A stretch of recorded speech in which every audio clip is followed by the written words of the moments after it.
Hi, I'm James Williams and this is Chimes Media with the patriotic flags.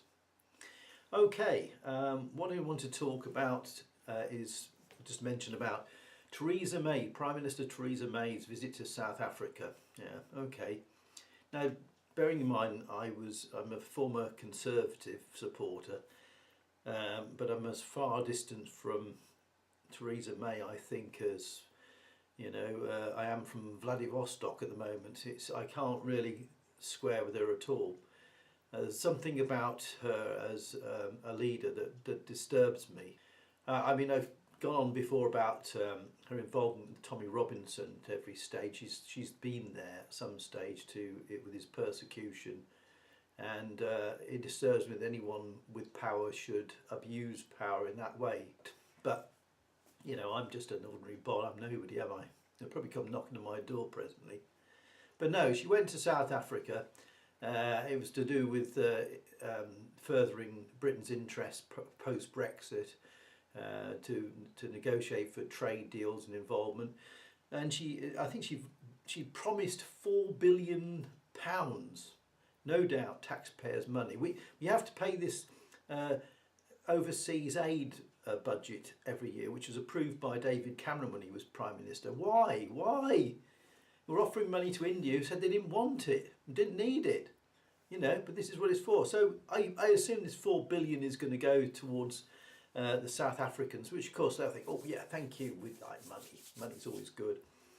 But then she announced her backing of the South African proposal to strip farmers of their land without compensation as long as the process is done in a legal manner.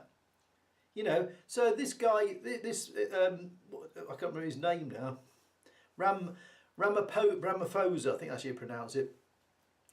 They're going to change the constitution and they're going to go and take land. It's reparations. Right, for a start, the black people didn't actually own the land in the first place, and it was white Boers, as they called them.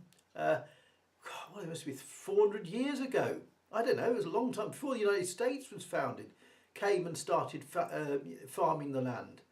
It's got particular difficulties with making it successful, and they spent generations living there. And they're coming along saying, we're going to take it away, just like that.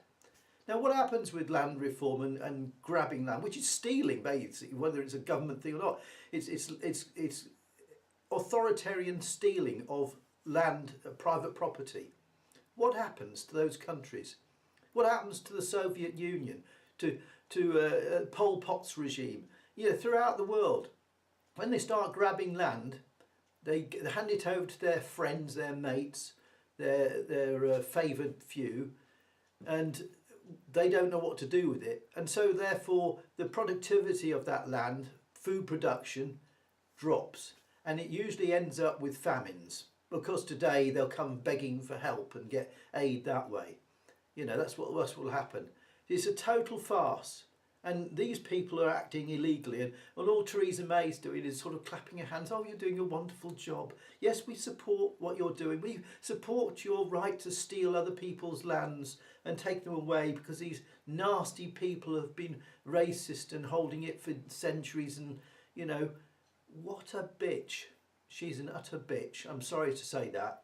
I'm ashamed of her being a Prime Minister of Britain and representing that kind of view. To me, that sucks. That is stinking. It's unacceptable. Anyway, not much I can do about it except for moan all the time. So that's that one.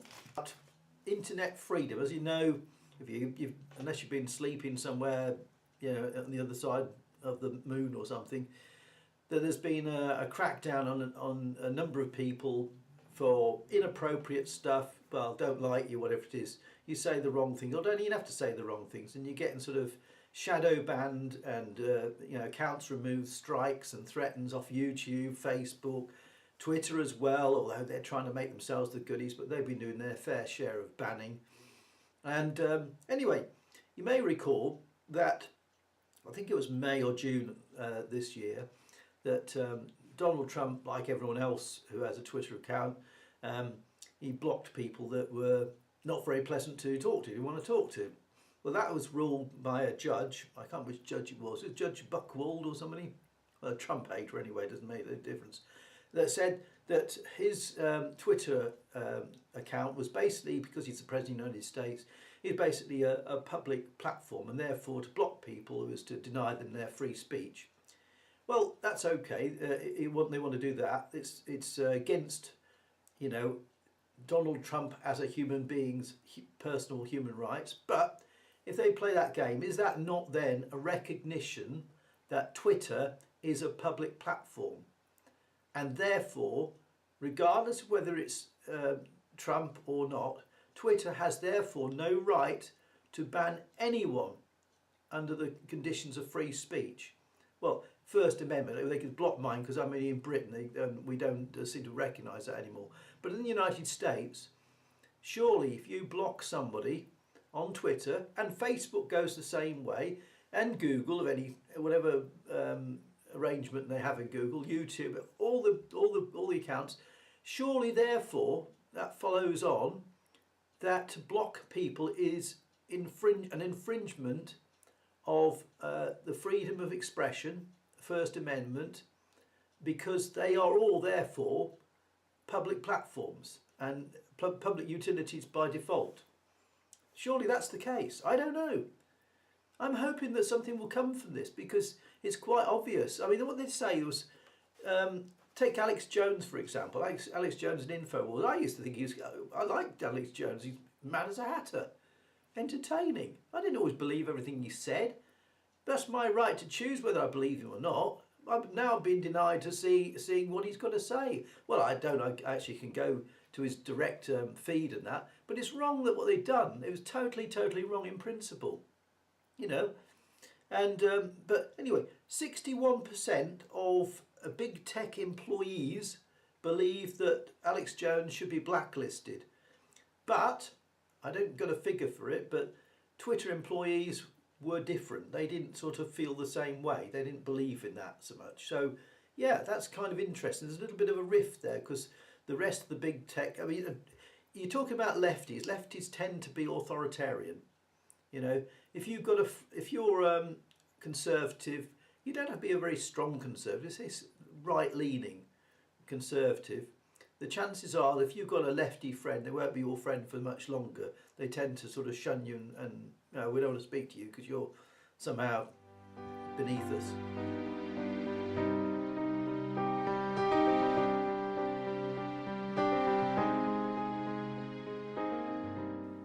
Oh, this is another subject to talk about.